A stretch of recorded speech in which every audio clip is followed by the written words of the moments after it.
This video may be a little bit dark, and also I feel I need to put a disclaimer right at the front because we are going to talk about a new reality of foreign policy that has to do with nuclear technology. Now, why am I choosing to focus on nuclear technology? Well, a couple of things. First, Russia invaded Ukraine. Vladimir Putin is very unstable.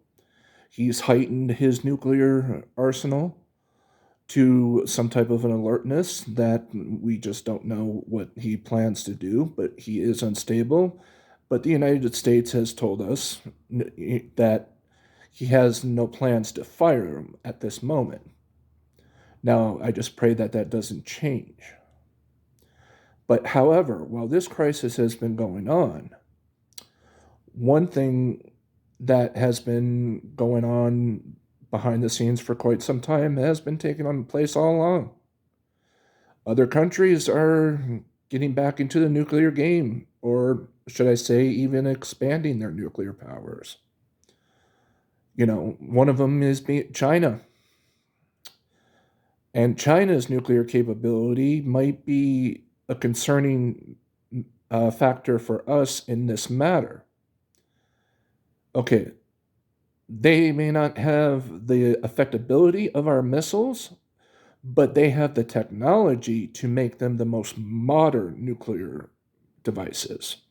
Because the warheads that we have, okay, the warheads that Russia has and the warheads that we have, the ones that could really wipe out everything, and it for probably the next 100 years, those are around probably each, according to public record, about maybe 5 or 6,000 each. Some of them now are actually quite old, especially on the United States side. So if those weapons aren't properly maintained, what happens? It costs more to repair. Now, but since also we know we have old weapons, we know we don't make new nuclear weapons, so nobody knows what the status really is of our true nuclear capabilities. We know that we can always make bombs that blow stuff up from wherever and wherever. Because also, you know, if now the China problem is going to be another type of problem too. And I hate to bring the former president into this, but he didn't really help matters in this. The trade deal with China that made the government still trying to bail out bankrupt farmers. Yeah, we have a bloated agriculture system because he got so obsessed with a trade deal with China that barely picked up what John Bolton called nickels and dimes. And it turned out that China never even fully implemented it. And so now Biden, this is the biggest foreign policy piece in his tenure.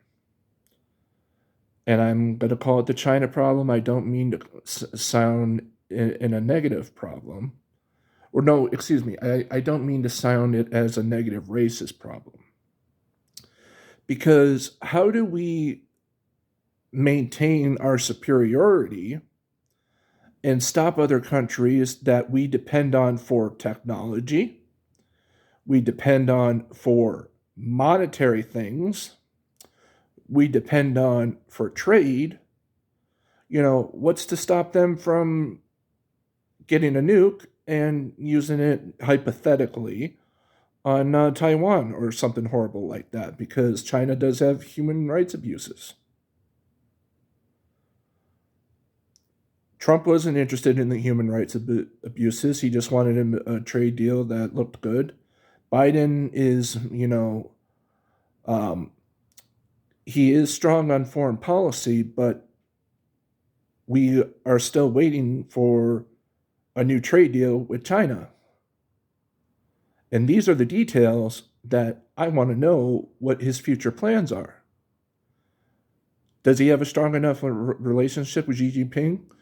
I believe that's how it's pronounced. To balance the deal so that maybe China's relationship is just balanced enough so that maybe they can stop growing their weapons and give us a fair trade deal and not rip us off in the meantime? Is there a way forward that we can actually bring those manufacturing jobs here at home? But on the manufacturing jobs, that is the easiest part of all, because there's a bill in the Senate that it's already passed the Senate and it's passed the House, but it has to go back to the Senate because there's been modifications for that.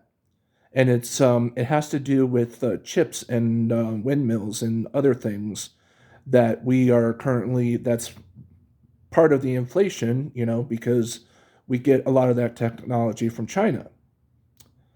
Will the Senate actually vote for it without killing most of the original bill? Because some stuff was added in the House. But the original vote got 82 votes.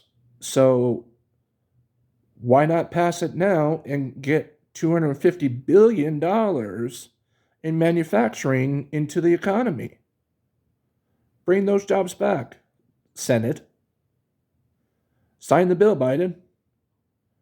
See, this is where I think Biden doesn't apply the right kind of pressure.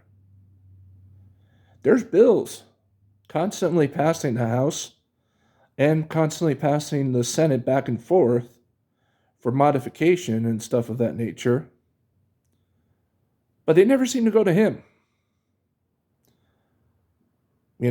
Filibuster most of the time, but they always get stuck or never get brought up for a vote.